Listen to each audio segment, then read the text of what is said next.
श्रद्धेय माखनलाल चतुर्वेदी की एक रचना, जौन शरीर रोम रोम भक्ति भाव देशभक्ति से भर जाता। चाहे नहीं सुरबाला के गहनों में गोथा जाऊं, चाहे नहीं प्रेमी माला में बिंद प्यारी को ललचाऊं, चाहे नहीं सम्राटों के सौ पे हे हरि डाला जाऊं, चाहे नहीं देवों के सिर पर चढ़ूं भाग्य पर इठलाऊं। मुझे तोड़ लेना बनमाली, देना तुम उस पथ पर फेंक, मातृभूमि को शीस चढ़ाने जिस पथ से जाए वीर अनेक। बोले भारत माता की। हमारे देश के गुलामी के जंजीर से छुड़ाव में बहुत हमारे भैया लोग योगदान, बहुत बहन माता लोग योगदान देले बाटे। लेकिन आज एक बात हम कहब कि देश में आजो कुछ गद्दार, कुछ देशद्रोही बैठा बाटे, जैसे आजाद करे के जरूरत बा। कैसे? जहां मिले देशद्रोही चूनी चूनी मार भैया, जहां मिले देशद्रोही चूनी चूनी मार भैया। देशवा के ऊपर जे, देशवा के ऊपर जे करई प्रहार भैया, जहां मिले देशद्रोही चूनी चूनी मार भैया, जहां मिले देशद्रोही चूनी चूनी मार भैया।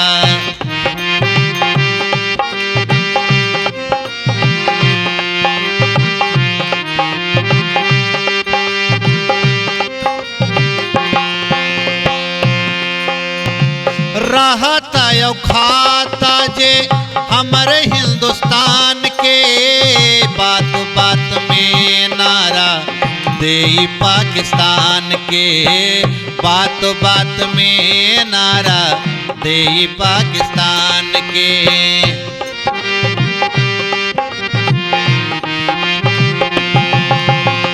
रहता यो खाता जे हमारे हिंदुस्तान के, बात बात में नारा दे पाकिस्तान के, बात बात में नारा दे पाकिस्तान के। ऐसा नहीं रह पावे, ऐसा नहीं रह पावे यहाँ पे गद्दार भैया, जहाँ मिले देशद्रोही चुनी चुनी मार भैया, जहाँ मिले देशद्रोही चुनी चुनी मार भैया। अचरा में भारत माँ के करई दे प्रहार भैया, जहाँ मिले देशद्रोही चुनी चुनी मार भैया, जहाँ मिले देशद्रोही चुनी चुनी मार भैया।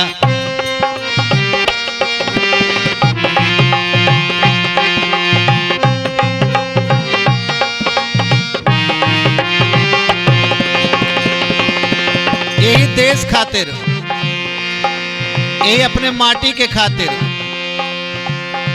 कोई राजमहल छोड़ देलस, कोई सुख सुविधा छोड़ देलस। याद करतनी सिवा राणा प्रताप के, दुश्मन जरत रहे जे करे हो ताप से, दुश्मन जरत रहे जे करे हो ताप से। याद कर शिवाजी राणा प्रताप के, दुश्मन जरत रहे जे करे हो ताप से, दुश्मन जरत रहे जे करे हो ताप से। जन जन में फरीदा, वैसने ओंकार के जरूरत बा, वैसे लड़ाई के जरूरत बा। जन जन में फरीदा ऐसन हुंकार भैया, जहाँ मिले देशद्रोही चुनी चुनी मार भैया, जहाँ मिले देशद्रोही चुनी चुनी मार भैया।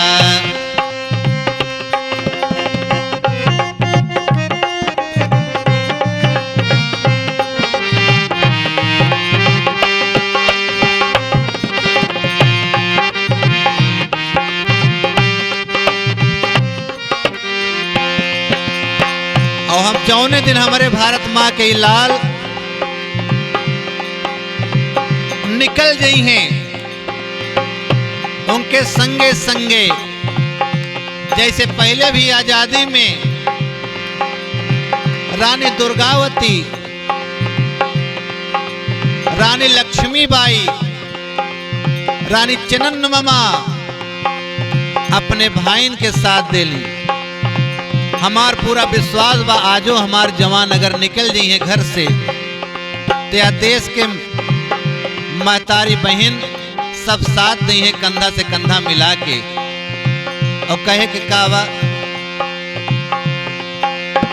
शेखर सुभाष मंगल भगत के कहानी, खेल के उम्र में दिहन कुर्बानी, खेल के उम्र में दिहन कुर्बानी।